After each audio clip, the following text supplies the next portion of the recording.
Today on Cornell Keynotes, we're running back another favorite episode from 2024 that you may have missed. I ask you, who among us has had formal training on how to run an interview? Turns out, not too many of us have. Yes, you can conduct an interview without formal training, but we highly recommend these 5 tips from Professor J.R. Keller from Cornell's ILR School before you hold your next interview. In this pod, you'll learn how to reduce anxiety among all parties, make better use of everyone's time, develop and prepare quality targeted prompts and questions, ensure consistency across interviews and your hiring process, and finally, and most importantly, to develop an evaluation plan that works for everybody and gets you real results. So be sure to check out the episode notes for the details on J.R. Keller's online certificate program on building a diverse workforce. Here's my conversation with J.R. Keller. So JR, let's set the table a little bit. Not everyone is familiar with your work. Sure. You work at Cornell's ILR School. You've been researching and working with companies to understand the way they do business. This is human resource stuff, generally speaking. And you also kind of study very closely how organizations do hiring. So tell me a little bit about your work. You do some research in addition to some consultation kind of work with a lot of the organizations that you work with at Cornell. Yeah, like you said, I've spent the past decade and a half really studying hiring in one way or another. I think it's the most exciting thing to study, in part because it has such important implications for organizations and workers, right? If you make a good hire, it's going to be great for the organization, and it's going to be great for the individual who moves into a job where they're going to be able to succeed. And I've been able to supplement the research or the more sort of technical data-driven research with all sorts of conversations with companies through our Center for Advanced Human Resource Studies at the ILR School, and also through new work as the Associate Director of Research at ILR Wide, which is a new institute, right, really focused on improving inclusion, diversity, and education in workplaces. So JR, is it fair to say that most people aren't good at interviewing? Yeah, that is very few of us have had formal training.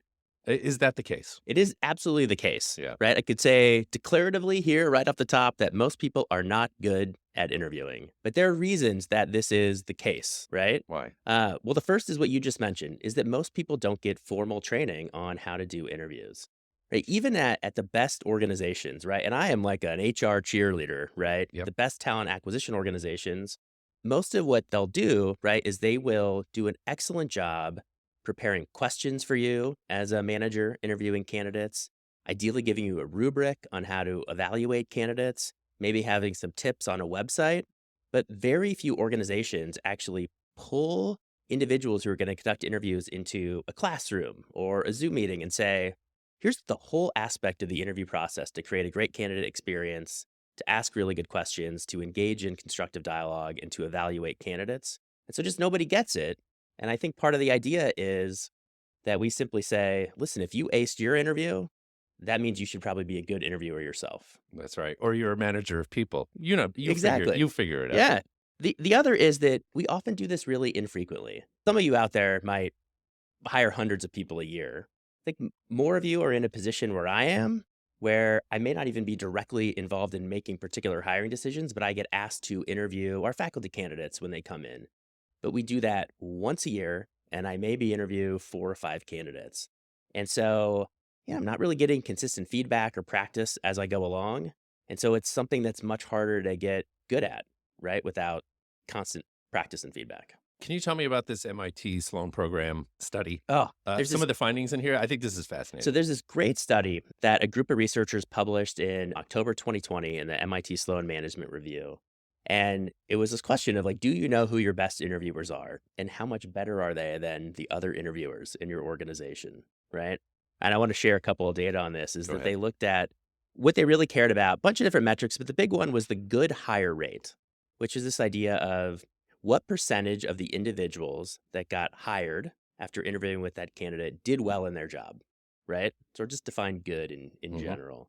Turns out that the worst interviewers, right, only 33% of the candidates that they recommended did well in their job. It's pretty low. 1/3. Pretty low. Not- Only 1/3. Yep. Average interviewers were at 39%. But the best interviewers, you're probably expecting a huge number. It's only 44% had a sort of a success rate in their hiring. And so this is the best interviewers in a company where these managers were interviewing lots of candidates all the time, still only got it right 44% of the time. Lots of reasons. We'll go through those tips. Let's open with tip number one, reducing anxiety. Interviews can be tense, they can be uncomfortable. Sometimes for both the interviewer, the interviewee, the air can be really thick in that room, right? So, how do people learn to conduct interviews? You talked about perhaps there could be a shortcoming in HR training for this kind of thing.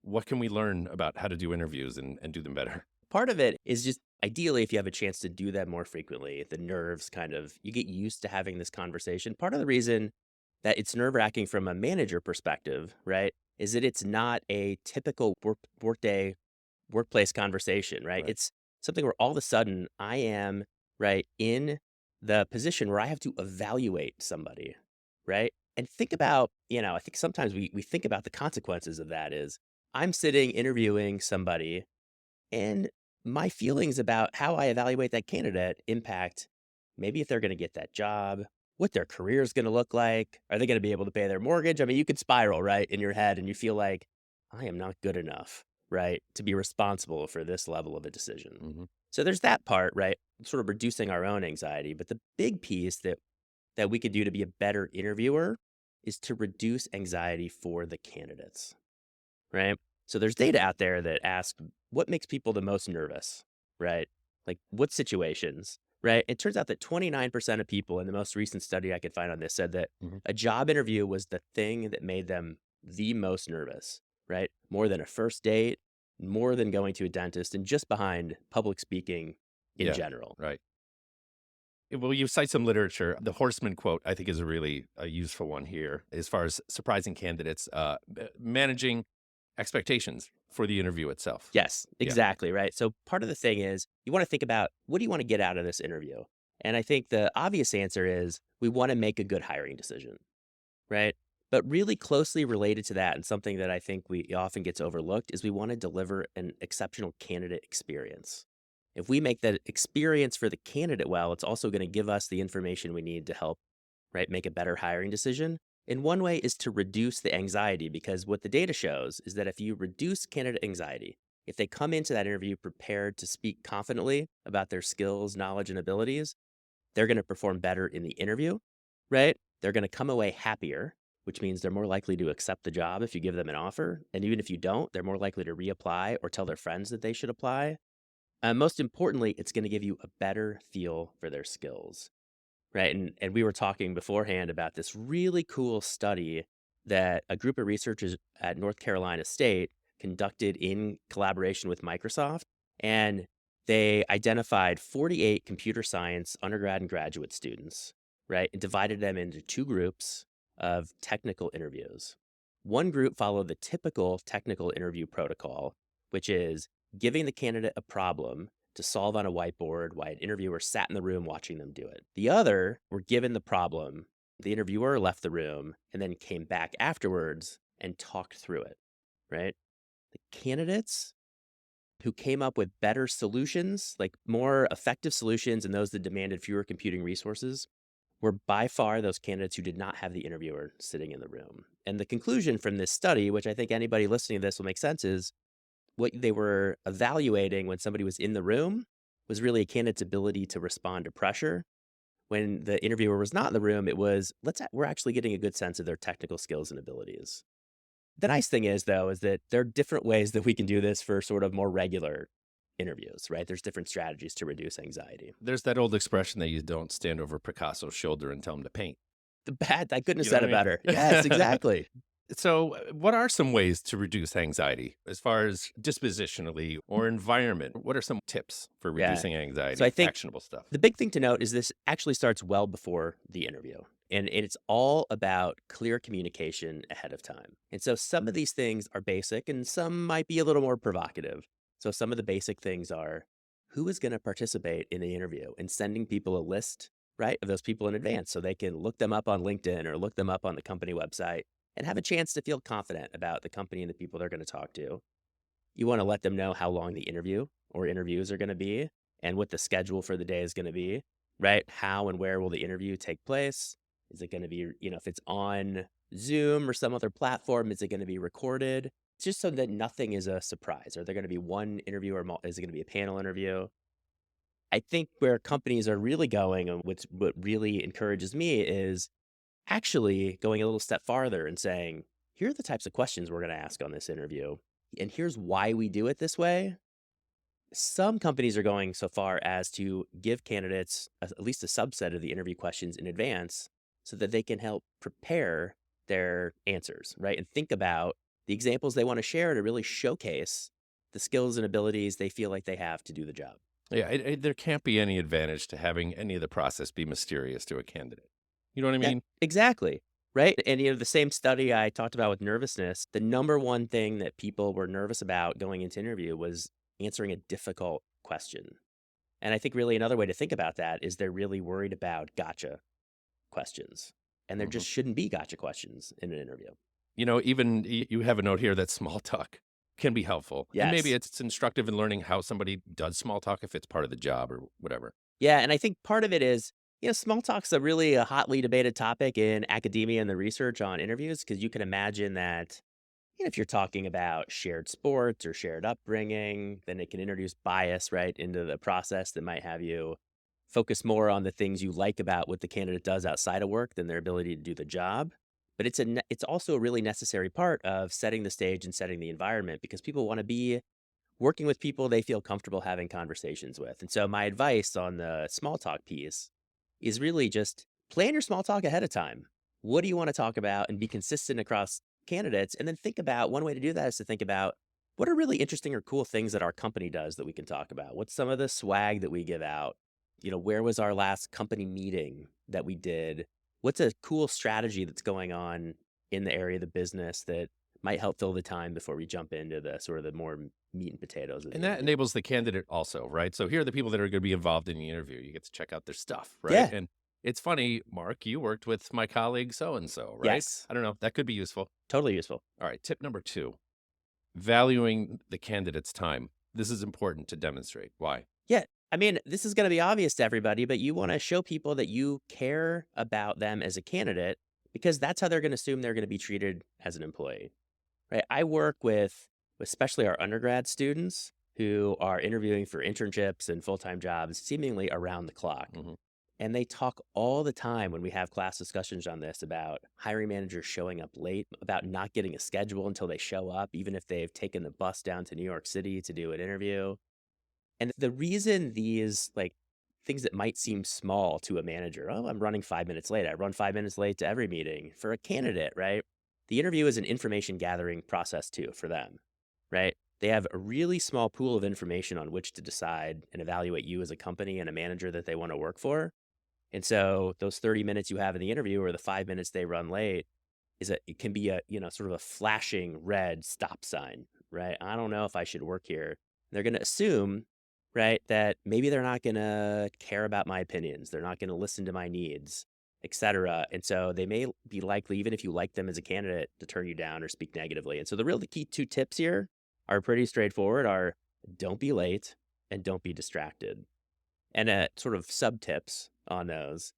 I know that for a lot of folks out there who do interviews, you can see an interview on your schedule and you almost take a deep breath like I just did. And we're like, I can't believe I have to do another one of these because I have 19 other things on In my 1 plate. minute. Yeah. Yeah. Right. And Yeah. so to really get in the right headspace, to make sure that you're on time and giving candidates the sort of time and respect they deserve, if you have a 30-minute interview that starts at 1 o'clock, you block your calendar starting at 12:45. Right? So make sure you have time to prep, time to read through your questions, time to look at their resume. Again, this is where I hear students say, I was on a Zoom call with somebody and I saw them holding up my resume like they'd seen it for the very first time. Right. That's not really the impression that you want to give to candidates. Right. And you do take a reputational hit if Yeah, that becomes the way that you do interviews. You know what I mean? Word gets around, let's be honest. it totally does. The world's always is smaller than you think it is. Yes.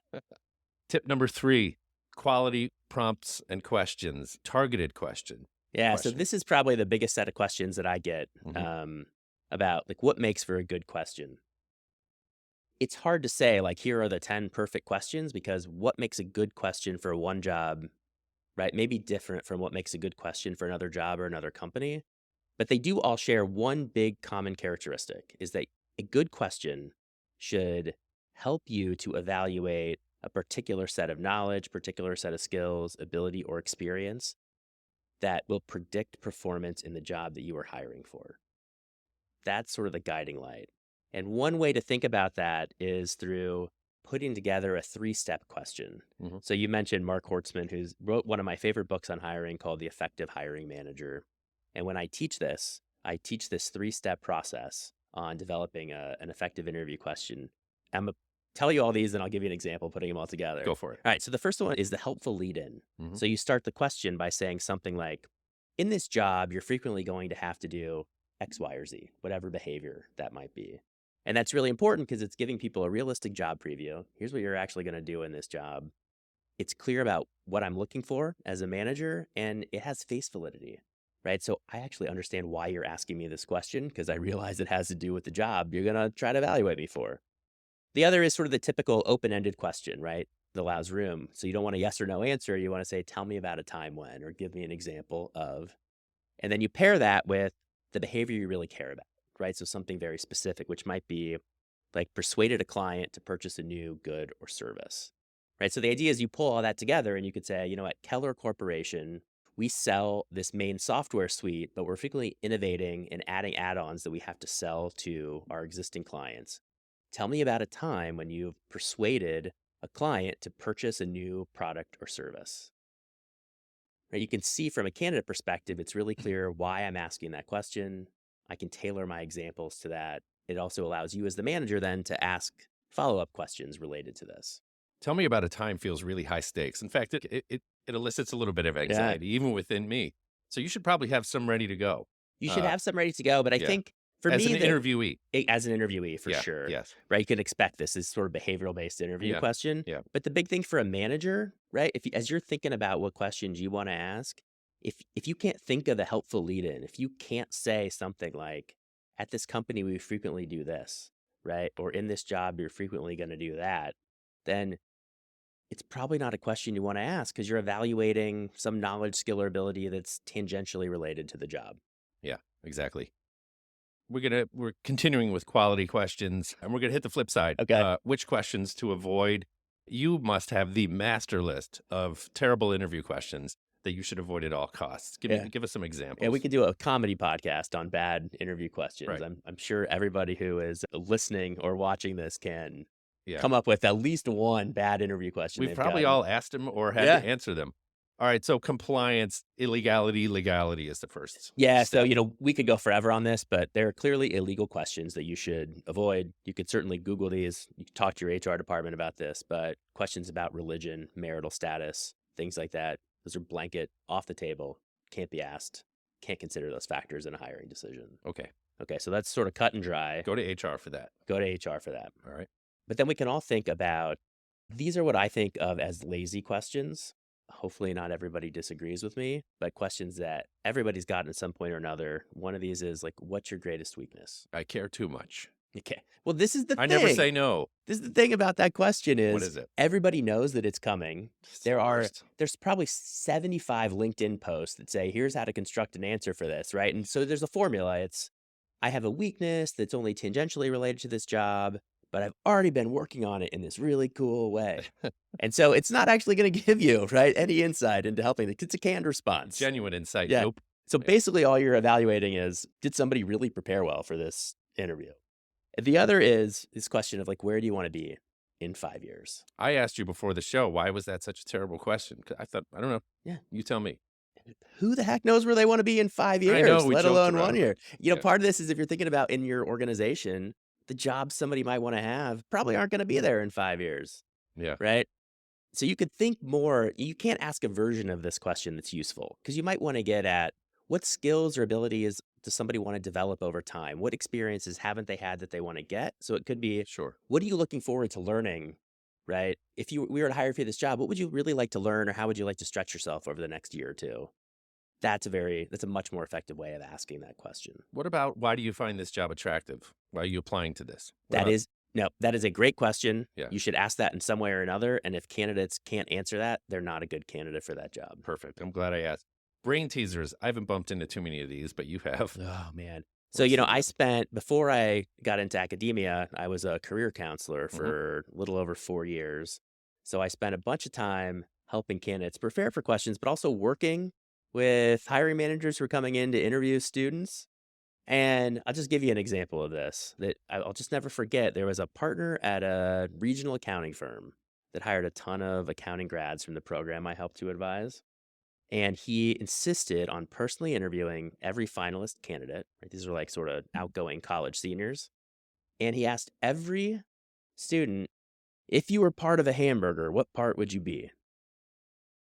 I was getting ready to say the pickles, but you said no go. So I love asking that. There's so many good answers, right? I want to be the special sauce because I add some flavor. I Oh want to be boy. the Yeah. tomato because, well, whatever, Yeah. right? But yeah, I want to be the bun because I hold it all together. No. But if you didn't say the meat because you're not a hamburger without the meat, he wouldn't hire them.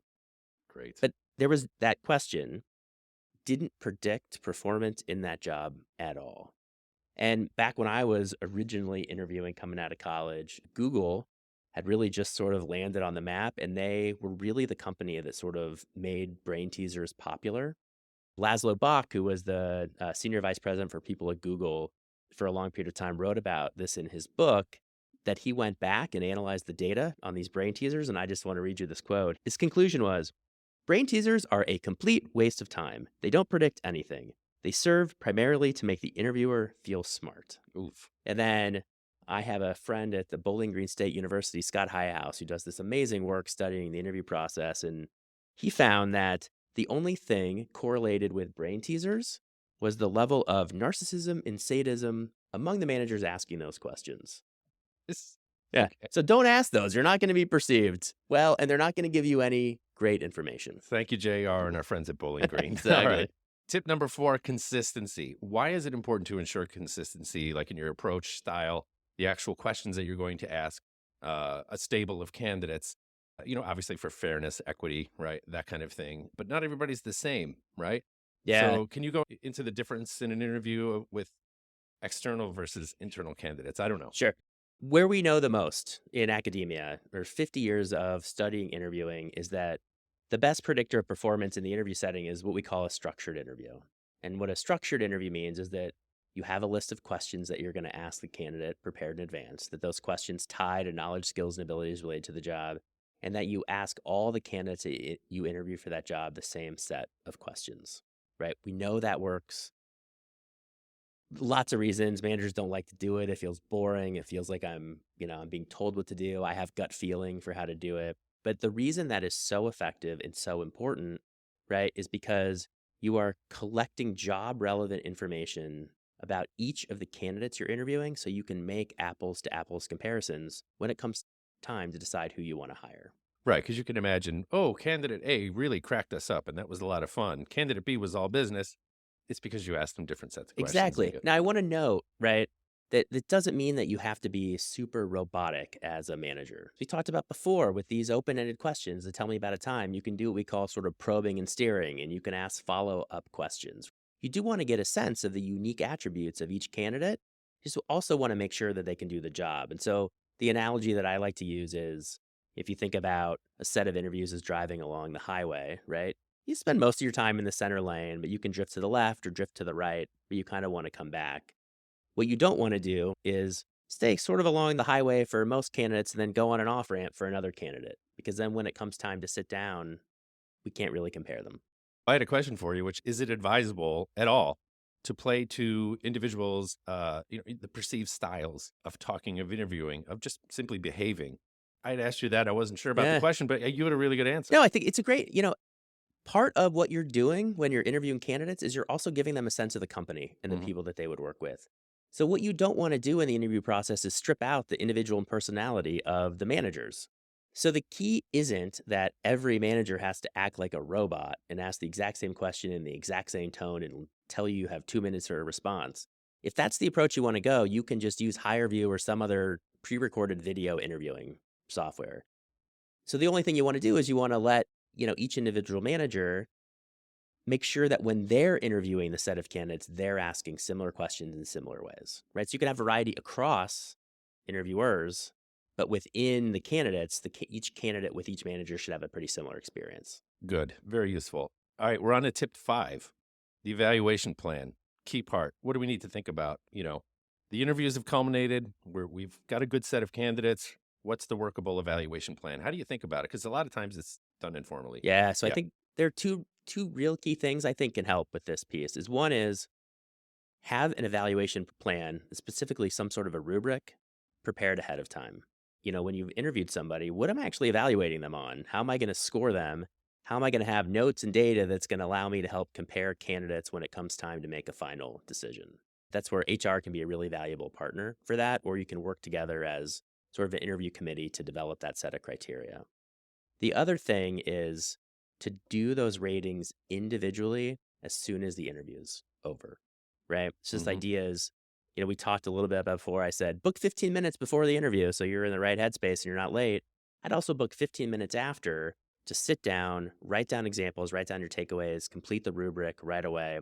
Also, before you've had a chance to talk to anybody else on your team that might have interviewed that candidate, so you're getting evaluations from everybody on the team independent of sort of the water cooler gossip that's bound to happen later in the day.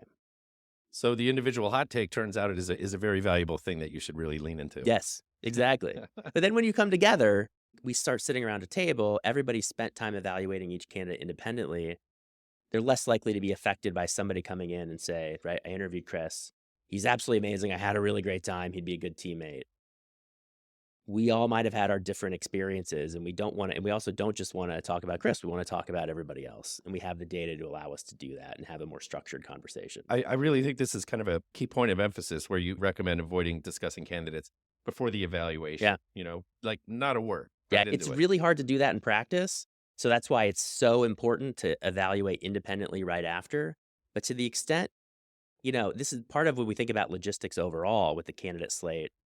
The extent you can bring everybody in, right, on the same day or within the same week so that you're gathering information and making quick decisions without sort of evaluating one person 1 week, another person 3 weeks later, that becomes a lot more challenging, right? You're going to have those conversations with other people. I asked you before we started if recording interviews was a legit thing. Is this considered good form, good practice? It's a really good question. The key is to be transparent with the candidate about what that's going to look like. I think that one of the ways that we see interviews transforming, even sort of person to person interviews, is right. Obviously, a lot more of those are being done by video. So a lot of those are being done by Zoom or Teams or sort of WebEx, whatever system your company might use. But there's also vendors offering some really cool technologies. So we have an alum, Benjamin Sesser, who founded this really cool company called BrightHire, and it's an online video interviewing. So you might interview me, but it'd be live, right? So not sort of pre-recorded questions. But it's a really cool software because it does two things, right? If you interview me, it allows you to share snippets of that interview with other members of the team. So instead of me having to go through 6 rounds of interviews, maybe I go through two, but then the team can share data really clearly. The other is one of the cool things about some of these technologies is they give real time feedback or I guess immediately after feedback to the interviewer. So they will send out stats, right? Like you talk 60% of the time and the candidate only talked 40% of the time. We actually want that to be the opposite. You talked about sports with all the male candidates and with none of the female candidates. These are really valuable insights to think about what we're doing well that's working, what we're doing well that's not so working, and how individually and as an organization we can improve how we interview And candidates. there are powerful AI assisted plugins and things like that we can Well, use. and What else can you do? there's lots of tools out there, but one of the things that really struck me about BrightHire that's really cool is the AI plugin in terms of sort of transcribing candidate responses so that I can actually focus on you when we're having a conversation and not be worried about writing down furiously notes to Sure. remember later because the AI is doing that for me. So Super little things useful. like that are very cool. Yeah, good. I want to touch back on this hiring internal versus external candidates. As I mentioned, there's a companion podcast to this that we'll share with the viewers, those who are digging my conversation here with JR. Definitely check that out. But what do we need to think about? So internal versus external, very different conversations. I'm a huge advocate of internal hiring, Mhm. right? It is great for motivating individuals. You often make better hiring decisions. Those individuals have lots of great information about how things work in the organization. But still, the failure rate for internal hiring hovers around 40 to 50%. So we make lots of bad internal hiring decisions. And part of that is because we often think that we can or should be less formal in our internal hiring processes. We don't want people to think that we don't value them. So we don't want them to put them through like a competitive, more formal process.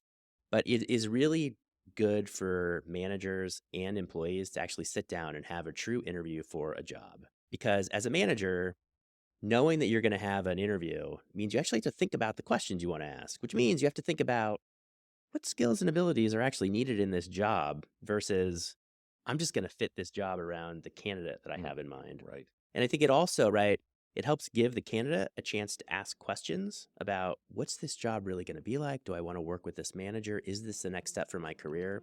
So you're going to end up making matches that are better for the company and the individual and avoid bad choices when we just sort of plug the person that we think we know best into the job. J.R. Keller, great advice. Thank you for the 5 essential tips for conducting job interviews successfully. Yeah, you're welcome. It's super fun to talk about. Happy birthday, partner. Thank you. See ya. Thanks for listening to Cornell Keynotes. Check out the episode notes for information on J.R. Keller's online certificate programs to take your interviewing and hiring game to the next level. Thanks again, friends, for a great 2024, and please subscribe to stay in touch. There'll be more pods from eCornell in early 2025.